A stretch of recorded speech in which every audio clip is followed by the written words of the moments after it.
Hello, and welcome to this week's program of the Rotary E-Club of Silicon Valley. Each week, we connect with and hear from fascinating and inspirational speakers, often with a message focused on our interests in innovation, entrepreneurship, and education. My name is Farheen, and I thank you for joining us today.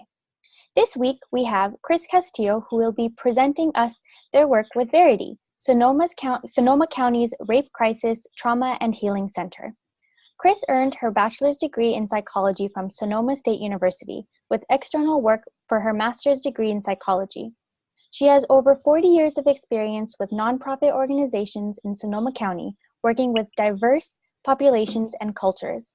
Most recently, working with Youth Business Week of California. She is committed to eliminating myths and stereotypes surrounding sexual assault and bringing our community together to become better informed, educated, and able to speak out against sexual abuse. At Verity, Chris continues to pursue her passion for community collaboration. And with that, Chris, please take it away. Hi, Farheen. Thank you so much for inviting me to be on your call, and also to those that will be listening to this call. It's a great honor to be able to speak with you. So just a couple of things to update my bio. I've been here with Verity. I'm in my 11th year. So, and before that, I ran a small foundation called it was not Youth Business Week Foundation, but it was a small foundation for youth, focused on youth and helping youth to understand the connection between school, finance, going into the world of work. So that was a great opportunity, and I did that for 2 years, and then was recruited to be the executive director here, and I've been here ever since. So it's been a great opportunity. So I'll give you a little bit about background and a small brief history about myself, and then to the agency. I have, as you said, been in the world of nonprofits for 40 years, which sounds like a really long time, and it is, but each opportunity that I've had in terms of my professional work has been also an opportunity for me to grow as an individual and then to grow professionally. I'm a survivor of sexual assault. My brother and his friends routinely sexually assaulted me for 3 years from the ages of my age of 10 to 13. And like many people, I didn't tell anybody until I was 28 years old. So it's a long time to carry that with you and not speak with anybody. And it definitely changes the direction of one's life, how one sees life, how one sees themselves, and levels of trust that one has. So I feel that it was a really great opportunity for me, the doors to open for me to be able to come here, to be invited to be here, and to really do some additional personal journey as well. Verity is Sonoma County's sole rape crisis, trauma, and healing center. In each county, in every state in the nation, there is a mandate to have a rape crisis center. The funding for these centers come from a variety of sources: federal, state, local, depending on partnership, but the foundational funding comes from the Violence Against Women Act and VOCA. So this agency was formed in 1974 as a result of people coming forward and saying there's nowhere for us to talk about sexual assault. No one wants to hear about it, a little bit like today, although many more people are speaking out today given the recent incidents, which is wonderful that they're speaking out and talking about their experience and how it has impacted their lives. And so we started with our 24/7 crisis line, which is a line that is in existence today, and it's a line that people can call. They're confidential calls. People can call and speak about a sexual assault that's recently occurred and wanting some support and direction. They may feel that they're kind of on the fence about whether they want to have a medical exam or whether they want to report the incident at all, or whether they want to go through therapy, or whether they just want to make that call and be able to speak their truth as to what occurred. And sometimes people just leave it at that. And so that crisis line was instrumental in launching this agency. And it was launched originally as Women Against Rape, because most rape crisis centers at that time were composed of solely women, and were named Women Against Rape. At the end of 1990, early 2000s, the agency name was changed to United Against Sexual Assault. Again, at that time, many rape crisis centers were changing their names to something similar to that. And then 8 years ago, Verity changed our name and did a complete rebranding to the name of Verity. Compassion, safety, and support are our taglines, because we wanted people to have a space where they could come to and speak their truth and have people be here, be available for them, to listen to them, to understand the trauma that they had experienced, and to support them in their truth and in their journey in however way that they wanted to be supported. Many people just want to make that call and be able to relieve themselves of this burden that they've been carrying for their whole lives, and they're not really sure what they want to do next. But having had that confidential conversation with an advocate on the line really makes a tremendous difference in the lives of people. We have at this agency 3 departments. Our intervention department, which is the department that houses all of our advocates and our crisis line volunteers. They take the calls from home, and the calls come into a main line, which is 707-545-7273. And then people will then get transferred to a crisis line counselor that is answering the phone, perhaps from their home, or perhaps the office is on call that day. Also, the advocates that go on sexual assault accompaniments when a medical exam is held or when a child is interviewed, they are based out of our main office. We have a half-time staff person at Petaluma People Services Center, which they pay for. And then we have 4 staff that are co-located at the Family Justice Center of Sonoma County. And so any of them will go along with any other staff in this office, because every staff is a certified crisis line counselor. They must go through a mandated training that is approved by the state of California and follows all the requisite requirements in order to be certified. And then once we are with a client, whether on the phone, whether in person, whether on an accompaniment, we follow up the day after to check in to see how the person is. Sometimes people don't want any follow-up. Sometimes they really cherish that follow-up because they know that what they have shared with us does not go unheard, and that people are here and that care about them and care about their well-being, and we'll be with them to walk this journey with them. Our next department is our prevention education department, and that department goes to the schools, goes to many community events and gatherings, is on the radio, talks about sexual assault, accountability, bystander intervention. There's a whole menu there, and it's tailored to age appropriate. So we start at 2nd grade and go all the way through college. We provide presentations at Sonoma State University and also at Santa Rosa Junior College, which are the 2 colleges and universities here in Sonoma County. And the staff also go to a tremendous number of health fairs and community events so that we can get the word out. People know who we are, people know what we're doing, and that's how we spread the word, and that's how people know to call us that don't come through law enforcement or don't come through the crisis line or other ways. We also, through that department, do a lot of work, community education in terms of meeting with businesses, meeting with hotels and motels around human trafficking. We have a large program that is funded through the state of California to make sure that people that are survivors of human trafficking receive support and long-term counseling. Whatever their needs are, we're able to do that. And that is through both the prevention education department and the intervention department. And then our 3rd department is our counseling department. It's our smallest department, and where folks that want counseling then come to Verity and are assigned a therapist, and all of the therapy here is free. None of our all of our services are free. No one has to pay anything. They can make a donation, but we don't require them to pay for any of our services.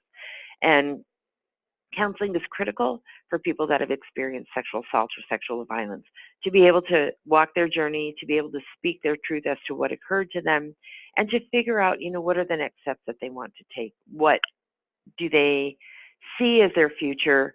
Do they want to confront their abuser, or do they want to just move forward with their lives? And everything that we do is with the survivor in the center of our work, and we always want to make sure that they understand that they are not to blame for what has occurred, that they were not, that they have been perpetrated against, that they are survivors of sexual violence and sexual assault. We have two additional elements of programming that we serve. One is we serve through our counseling department veterans, and those are veterans that are survivors of military sexual assault and sexual trauma. And then we also serve, as I said, folks that are trafficked and also folks that are in detention facilities. We have two detention facilities up in Sonoma County. One is the main adult detention facility, and then there's juvenile hall and juvenile probation. So we work with youth and adults that are incarcerated to support them as they transition out of incarceration and into the community in terms of food, clothing, shelter. Perhaps maybe they have credit that needs repairing. We will support them in that through one of our the contracts that we have with one of our community partners. So we do a lot of work, and if you put it all on a big map, you'd say, wow, how do you do that? And it's amazing work, and we have just a tremendous staff that are very dedicated and committed to Verity and to the clients that they serve. And because this is not easy work, there's secondary trauma that occurs with staff, and we want to make sure that our staff are well taken care of and well tended to as well. So that's kind of it in a nutshell, in a very quick and brief nutshell, but that is it. That is who Verity is. So do you have questions of me? Yeah, thank you so much for your presentation. As I mentioned before, the communications director, Caitlin, is a close friend of mine. And she's told me before about kind of briefly about what she does and what Verity does, but hearing it from you, it's truly inspiring, how your organization supports the people who really need help, and for no cost as well. I am like so honored to have you speak with us. And yeah, I have a few questions. But first, Sure. Sexual assault is such a hard topic to talk about, but we need to. Mm-hmm. And I hope that my e-club members and other folks who are listening to this recording as well begin to have these needed conversations in their daily lives. I think it's really, really important to of course, prevent sexual assault, but of course, support sexual assault survivors. Um, Right. and so I guess, within that, and this is probably my most important question is, what can I do and, people like me do to support survivors? So there's a couple of things. Well, there's many things that you can do, and that people listening that they can do. Where are you located? That's because this is in an e-group. Is everybody kind of from all over, or? Yeah, so we're all over, but a majority of folks are in the Bay Area. So like, for Okay. example, I'm in the South Bay. Okay, so one of the things that you can do is, of course, you can write a check to your local rape crisis center, because that's always, all rape crisis centers always need additional funding and support. But the other thing that you can do is all rape crisis centers need volunteers. And you can call up and you can find out how you can volunteer. And you can go through the training, become a certified crisis line counselor, and really help to support survivors in that way on the crisis line, and also become much more well informed about what constitutes sexual assault, sexual harassment, all of the behaviors, and be an advocate in your communities, and speak up when people say inappropriate things or use inappropriate language. I was last evening at my women's group. This is an example. And these are women that I have known for many, many years, and they're well aware of the work that I do and really engaged and involved in all of that. But last night we were having a conversation about someone that's a relative of one of my friends in the group, and she called the woman, she labeled her as a prostitute. And I said, whoa, now we're going to put the brakes on right there, because if someone is doing this work on their own and not being um, managed or sold by someone, then they're a sex worker. It's something that they do on their own. They're choosing to do it on their own. We no longer use the word prostitute. And then I said, if someone's being sold and purchased, I said, no one wants to do that. It's just not something that people do because they want to. Think about a person being 12 years old and being picked up off the street, and this is what you know. So there's brainwashing that's included in all of this. So it was a prime opportunity for me to educate my dear friend, because there's so much judgment that happens to people that experience sexual assault, that are victimized by human trafficking, both sex and labor, and by people that are in jail because they're incarcerated because of drugs or alcohol. But we need to delve deeper into why they're in the situation that they're in. And so I think informing ourselves as best we can so that we really truly can be the allies and advocates for people that have been sexually assaulted will make a difference. Getting out the vote, voting for people that have conscience and will make a difference and make sure that the rights of women are protected. We are an agency that serves everybody of any gender, any culture, anything. But right now we're extremely concerned about women's rights and their capacity related to reproduction. And so ensuring that you vote, ensuring that your vote is heard, if there's any legislation that's about to be passed or is up for conversation, be a part of that conversation. If you don't agree with it, then let your voice be known, because this is the way that you can make a difference for survivors. This is the way that you truly can become an ally. And with your cohort of friends, inform yourselves. Make sure that when you all go out, if you're going out and someone's drinking, that there's a designated person that's the non-drinker for the night. So that person can drive people home, can make sure that they're safe and that they don't get into any situations that could compromise who they are. So those are just some of the ways that you can support. But call your local rape crisis center wherever it is that you live. Just Google Rape Crisis Center Santa Clara, and it will come up. And you will be able to talk to them and support them in however they may need that or want that.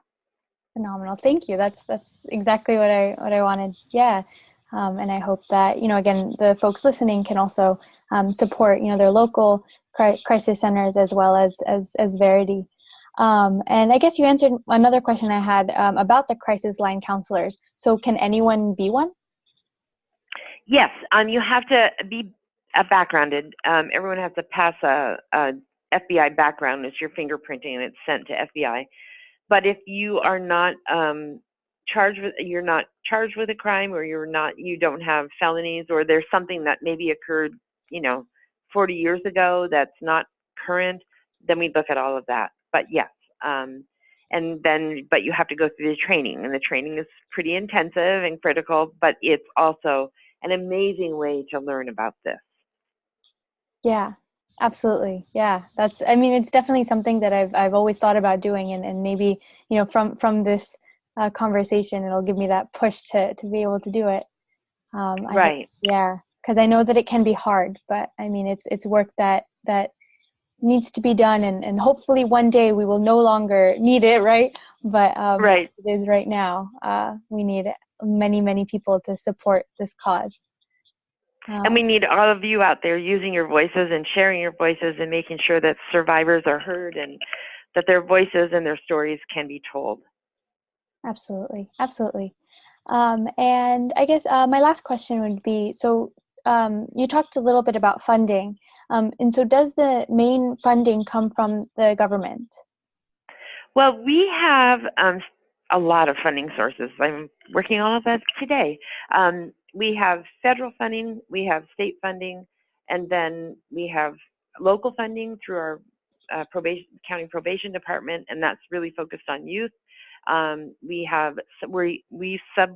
The county subcontracts with us to provide services, and then we have foundations, corporations that give donations, that donate to us and have fund particular programs, and then we have donations from people throughout the community, and actually sometimes further as well, to support our agency and support our programs. Phenomenal. That's great. I'm glad that, I mean, obviously, I mean, I hope that you continue to get many donations, but it's nice to know that there is kind of that support network, right? From, you know, local and federal kind of, and of course, state government support. Right. It's always a little bit anxiety producing, you know, every year, Yes. like wondering, are they going to still be partners with us? Are they still going to pay? Yeah. But it's worked out so far, so I have faith that it will continue to work out. Me too. Me too. Perfect. Well, those are all of the questions that I have. And so before Chris gives us her final words, I would like to encourage everyone watching to leave a comment below. Members and Rotarian guests, please make sure to fill out the attendance section. And as always, I would like to give the final word to our speaker. Thank you so much for having me with you all today. I really sincerely appreciate it. And I think the words that I want to leave you with are that please be compassionate, please be passionate, please listen to the truth, listen to someone as they share their truth, and give them hope, give them encouragement, and let them know that they're not alone. Let them know that they are supported, that they do not have to live in fear, and that you are there for them, and that there are many others of us walking this journey with them. So thank you again, all of you, very much for having me with you today.